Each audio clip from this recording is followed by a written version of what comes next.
ഈ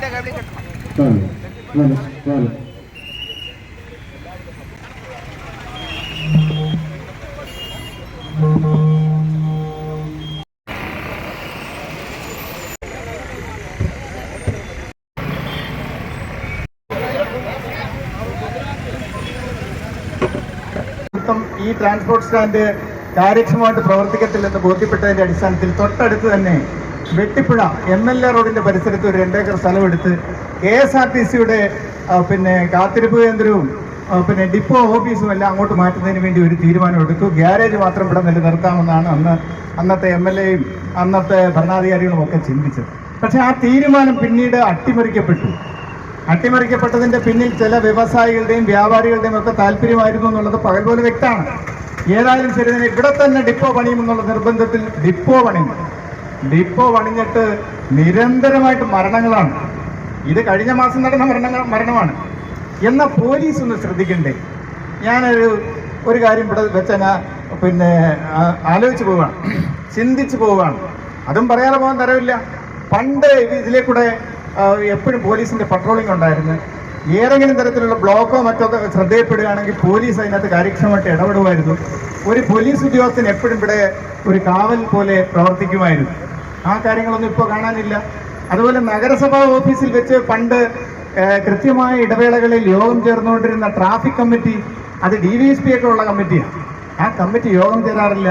സ്വാഭാവികമായിട്ടും പോലീസിന്റെ ഒരു കാര്യക്ഷമതയില്ലായ്മയും ഈ കാര്യത്തിൽ പ്രതിഫലിച്ചിട്ടുണ്ട്. ഈ അടിക്കടി മരണങ്ങൾ ഉണ്ടാകുന്നതിന്റെ പിന്നിൽ ഇവിടുത്തെ ഒരു ട്രാഫിക് ഡിസോബീഡിയൻസ് നന്നായിട്ട് ബാധിച്ചിട്ടുണ്ട്.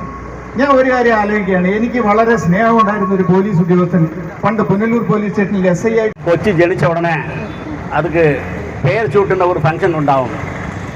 ഇവിടെ ഒരു 10-12 കൊല്ലം കളഞ്ഞിട്ട് നമുക്ക് പേര് ചൂട്ടേണ്ട ഗതികേടായിപ്പോയി. ഈ കൊച്ചി 10-15 വയസ്സം വളർന്നതിന് ശേഷമാണ് ഇപ്പോൾ നമ്മൾ പേര് ചൂട്ടുന്നത്. ഇപ്പോൾ കാളവണ്ടി സ്റ്റാൻഡ് എന്ന് പറഞ്ഞിട്ട് ഇവിടെ 2 ജീവനക്കാർ മരിച്ചിട്ടുണ്ട്. അത് ഇതുവരെ ഇവിടുത്തെ MLAക്ക് ചെവി കേൾക്കണില്ല, MLA കാണാനില്ല, എവിടെ ആണെന്ന് പോലും അറിയത്തില്ല. ഞാൻ ഏതായാലും ഒരു 10-15 ഈ ധർണയ്ക്ക് ഇവിടെ വന്നിട്ടുണ്ട്. ഇതുവരെ അയാൾ എവിടെ ഉണ്ടെന്ന് പോലും അറിയത്തില്ല. ആ രീതിയിലാണ് നടക്കുന്നത്.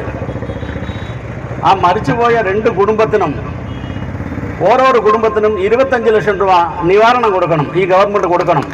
അതല്ലാതെ അവർക്ക് കുടുംബത്തിലെ ഓരോരോ ആൾക്ക് ഗവൺമെൻറ് ജോലി കൊടുക്കണം. എന്നാലേ ഇവർ പഠിക്കുകയുള്ളൂ. അവർ പാവപ്പെട്ട ഫാമിലിയെ നന്നാക്കണം. അതിനെക്കുറിച്ച് ചിന്ത ഇവിടുത്തെ MLAക്ക് ഇല്ല. ഇവർ തൊട്ടതെല്ലാം അഴിമതി. അവിടെ മുനിസിപ്പൽ ഓഫീസിൽ പോയാൽ അവിടെ അഴിമതി. അവിടെ ഇരിക്കാൻ കസേര പോലും ഇല്ല. അപ്പം കസേര കൊണ്ടിട്ടാണ് കസേര പുടിയെ കൊണ്ടുപോയി നമ്മുടെ കൊല്ലം ഡിസ്ട്രിക്ട് സെക്രട്ടറിയാണ് കൊണ്ട് അവിടെ കസേര കൊണ്ട് കൊടുത്തത് അവർക്ക്.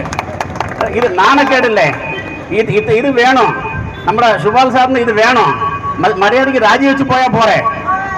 എന്തിനിവിടെ എന്ത് നടക്കുന്നത്? നിങ്ങൾ ഇരിക്കുന്ന സ്ഥലത്തല്ലേ ഇത് എത്ര അഡ്വലിയങ്ങൾ നടക്കുന്നത്? തൊട്ടതെല്ലാം അഴിമതി. മുനിസിപ്പൽ കോർപ്പറേഷൻ വെച്ചാൽ മൊത്തം അഴിമതി. ഈ വരുന്ന ഇലക്ഷനിൽ ഈ ജനങ്ങൾ നോക്കിക്കൊണ്ടിരിക്കുന്ന നിങ്ങളെ പറഞ്ഞയക്കാനുള്ള അവർ എല്ലാ ഏർപ്പാടും തയ്യാറായിരിക്കുന്നത്. നമ്മുടെ DMK ഇടത്ത് മത്സരിക്കാൻ പോകുന്നു. ഈ ഭരണം ഏറ്റെടുക്കുമ്പോൾ ഇതും നിവൃത്തിയായി നല്ല രീതിയിൽ DMK ചെയ്യുമെന്ന് ഞാൻ ഉറപ്പുവരുത്തിക്കൊണ്ട് എൻ്റെ വാക്ക് അവസാനിക്കുന്നു. സമയമായിരിക്കുന്നു എന്നാണ് നിങ്ങൾക്ക് പറയാനുള്ളത്. നിങ്ങൾക്കൊക്കെ അറിയാം, കഴിഞ്ഞ ആഴ്ചകളിലായിട്ട് ഈ ബസ് സ്റ്റാൻഡിന്റെ അശാസ്ത്രീയമായിട്ടുള്ള നിർമ്മാണം മുഖാന്തരം ഇവിടെ 2 ജീവൻ ബലി കൊടുക്കേണ്ടതായിട്ട് വന്നു.